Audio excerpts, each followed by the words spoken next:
Selamat malam, Bapak, Ibu dosen, dan teman-teman. Pada kesempatan kali ini, saya akan mempresentasikan analisis mengenai digital marketing communication pada AIS. Khususnya bagaimana AIS dapat membangun engagement dengan konsumennya melalui pendekatan ISAS dan Blue Ocean strategi. Saya memilih Ais karena menurut saya Ais merupakan salah satu brand yang cukup dekat dengan kehidupan masyarakat, terutama konsumen muda. Kita bisa melihat Ais bukan hanya menjual es krim, tetapi juga cukup aktif menggunakan media sosial, influencer, event, dan berbagai aktivitas yang menghubungkan dengan anak muda. Karena itu, dalam presentasi ini saya tidak hanya melihat bagaimana Ais menjual produknya, tetapi juga bagaimana komunikasi digital tersebut dapat dikembangkan agar konsumen tidak hanya membeli tetapi juga tertarik mencari informasi melalui tindakan dan akhirnya mau membagikan pengalaman mereka. Jadi, fokus utama analisis saya adalah bagaimana AIS dapat bergerak dari sekadar persaingan produk menuju pengalaman yang lebih kuat bagi konsumen. Kalau kita melihat kondisi AIS saat ini, sebenarnya AIS sudah memiliki digital presence yang cukup kuat. Beberapa channel yang digunakan antara lain TikTok, Instagram, YouTube, website, dan marketplace. Namun, yang menarik adalah target komunikasinya. AIS memang menyasar pasar yang luas, tetapi komunikasi yang digunakan cukup kuat mengarah kepada Gen Z dan konsumen muda. Hal ini terlihat dari gaya komunikasinya yang ceria, playful, energik, dan informal. Menurut saya, strategi seperti ini cukup relevan karena produk es krim sendiri identik dengan kesenangan atau happiness. Jadi AIS tidak hanya mengatakan, ini produk es krim kami, tetapi mencoba menghubungkan produk dengan aktivitas yang disukai anak muda, seperti kreativitas, olahraga, entertainment, dan pengalaman sosial. Jadi, kalau saya sederhanakan, AIS saat ini sebenarnya sudah menjual lebih dari sekedar produk. AIS sedang mencoba menjual sebuah perasaan atau pengalaman, yaitu rasa senang dan bahagia yang dikaitkan dengan produknya.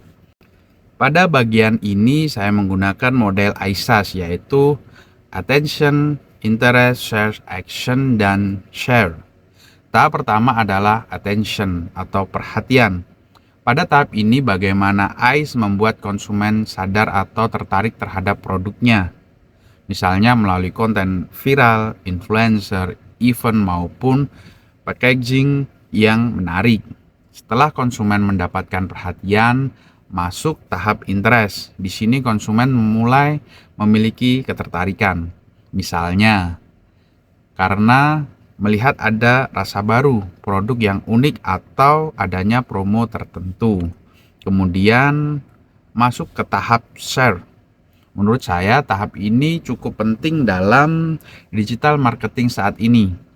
Konsumen tidak selalu langsung membeli ketika melihat iklan. Mereka bisa membeli informasi terlebih dahulu melalui Google, TikTok, Instagram, website, ataupun melihat review orang lain.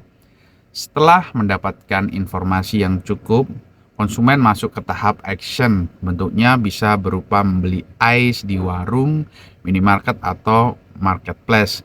Yang terakhir adalah share.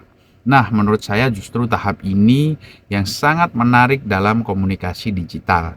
Setelah membeli dan mencoba produk, konsumen dapat membagikan pengalaman mereka melalui story, TikTok, review, challenge, ataupun konten UGC atau User Generation Content. Jadi konsumen tidak berhenti sebagai pembeli. Mereka bisa berubah menjadi orang yang ikut mempromosikan brands. Kalau kita lihat alurnya, konsumen awalnya hanya melihat konten, kemudian tertarik mencari informasi, membeli, dan akhirnya membagikan pengalaman. Inilah yang membuat komunikasi digital bisa tercipta engagement yang lebih panjang. Red Ocean vs Blue Ocean. Walau kita melihat pasar es krim, Ais menghadapi beberapa kompetitor seperti Walls, Campina, Jodai, dan berbagai brand dessert lainnya. Persaingannya masih banyak terjadi pada hal-hal yang mudah dibandingkan oleh konsumen. Misalnya, harga, rasa, ukuran, promo, inovasi produk, dan ketersediaan produk. Inilah yang saya sebut sebagai Red Ocean. Karena ketika banyak brand bersaing menggunakan faktor yang hampir sama, maka konsumen akan lebih mudah membandingkan satu brand dengan brand lainnya. Misalnya, inovasi produk atau promo juga relatif lebih mudah ditiru oleh kompetitor. Karena itu saya mengusulkan pendekatan Blue Ocean melalui konsep ICE Local Happiness Experience. Artinya, ICE tidak hanya berusaha memenangkan persaingan berdasarkan produknya, tetapi menciptakan pengalaman yang lebih spesifik dan dekat dengan masyarakat lokal. Misalnya melalui community engagement, kreativitas anak muda, UGZ, penggunaan QR experience, serta menghubungkan aktivitas digital dengan aktivitas offline. Dengan cara ini yang dijual bukan hanya es krimnya, tetapi pengalaman yang menyertai produk tersebut. Jadi, perbedaannya sederhana. Kalau Red Ocean bertanya bagaimana kita mengalahkan kompetitor, maka Blue Ocean lebih berfokus pada bagaimana kita menciptakan nilai baru yang membuat konsumen memiliki alasan berbeda untuk memilih kita. ICE Local Happiness Experience. Konsep utama yang saya tawarkan adalah ICE Local Happiness Experience. Konsep ini saya bangun dari sebuah alur sederhana, yaitu ICE menghasilkan happiness. Kemudian happiness tersebut mendorong kreativitas, membangun community, dan akhirnya menciptakan experience. Contoh programnya antara lain ICE Jelajah Jatim, ICE Campus Happiness, ICE Good You Jatim, ICE Local Flavor Challenge, dan ICE Warung Digital. Misalnya, kita ambil contoh ICE Campus Happiness.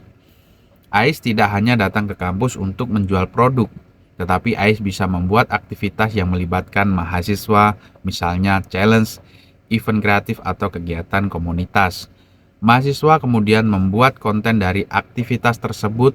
Konten tersebut dibagikan di media sosial dan akhirnya menciptakan exposure tambahan bagi ICE. Di sini kita bisa melihat bahwa satu aktivitas offline dapat menghasilkan dampak digital. Kemudian saya menggunakan pendekatan ERRC strategi. Yang pertama, eliminate, yaitu mengurangi hard selling yang berlebihan. Kedua, reduce, yaitu mengurangi ketergantungan terhadap influencer nasional. Ketiga, raise, yaitu meningkatkan local content, engagement, dan UGC.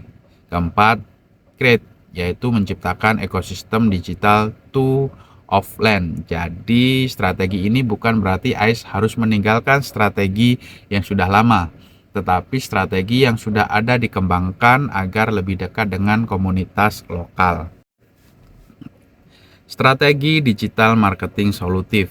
Untuk menjalankan konsep tersebut, saya mengusulkan 5 strategi utama. Pertama adalah sosial media. Fokusnya terutama pada TikTok dan Instagram, dengan konten yang natif, mengikuti tren, dan menggunakan challenge. Jadi bukan hanya membuat iklan, tetapi membuat konten yang memang terasa seperti konten media sosial. Kedua adalah UGC atau User Generation Content. Konsumen diberikan ruang untuk membuat konten mereka sendiri. Contohnya melalui hashtag seperti hashtag ICE Jatim atau hashtag ICE Local Happiness. Ketiga adalah SEO dan SEM. Ini digunakan ketika konsumen sudah berada pada tahap share. Misalnya ketika seorang mencari ICE terdekat, promo ICE, atau varian ICE terbaru, ICE harus mudah ditemukan. Keempat adalah QR loyalty. Jadi QR kode pada produk tidak hanya digunakan sebagai gimmick, tetapi kembangkan menjadi sistem scan, mendapatkan poin, kemudian mendapatkan reward atau akses ke event. Kelima adalah micro influence. Di sini saya melihat peluang untuk lebih banyak melibatkan kreator lokal dan komunitas Jawa Timur karena mereka memiliki kedekatan yang lebih kuat dengan audiens lokal. Bahkan konsep QR loyalty ini bisa dikembangkan menjadi ICE Happiness Passport. Jadi konsumen tidak hanya melalui satu kali scan, tetapi memiliki perjalanan interaksi dengan brands. Semakin sering mereka berinteraksi, semakin banyak reward atau pengalaman yang bisa mereka dapatkan. Dengan begitu, digital marketing tidak hanya mengejar penjualan satu kali, tetapi membangun hubungan jangka panjang dengan konsumen. Lalu, kalau semua strategi tersebut dijalankan, perubahan apa yang sebenarnya ingin kita capai? Itu yang saya simpulkan pada bagian terakhir. Kemudian kesimpulannya, dari seluruh analisis yang sudah saya jelaskan, saya melihat bahwa ICE sebenarnya sudah memiliki beberapa kekuatan utama, yaitu produk yang inovatif, harga yang cukup merakyat, distribusi yang luas, dan digital presence yang kuat. Tetapi masih terdapat peluang untuk mengembangkan engagement melalui local engagement, memperkuat shares dan share, serta mengintegrasikan aktivitas digital dengan aktivitas offline. Karena itu, konsep ICE Local Happiness Experience saya arahkan pada satu tujuan utama, yaitu mengubah posisi konsumen. Awalnya konsumen hanya sebagai buyer, yaitu orang yang membeli produk. Kemudian kita ingin mereka menjadi partisipan, yaitu ikut terlibat dalam aktivitas ICE. Setelah itu menjadi kreator, yaitu membuat dan membagikan konten tentang pengalaman mereka. Dan tahap terakhir adalah advokat, yaitu konsumen yang secara sukarela memiliki hubungan positif dengan brand dan ikut merekomendasikan kepada orang lain. Jadi, menurut saya, keberhasilan digital marketing ICE bukan hanya dilihat dari berapa banyak produk yang terjual atau berapa banyak view yang diperoleh, tetapi juga dari seberapa jauh konsumen mau terlibat dan menjadi bagian dari ekosistem brand. Dengan demikian, ICE tidak hanya bersaing melalui produk es krim, tetapi melalui pengalaman, komunitas, dan hubungan dengan konsumen. Jadi, inti dari strategi yang saya tawarkan adalah bagaimana ICE bergerak dari sekedar brand yang diberikan kepada brand yang dialami, dibagikan, dan akhirnya direkomendasikan. Demikian presentasi dari saya. Terima kasih atas perhatian Bapak atau Ibu dosen dan teman-teman semuanya. Wassalamualaikum warahmatullahi wabarakatuh.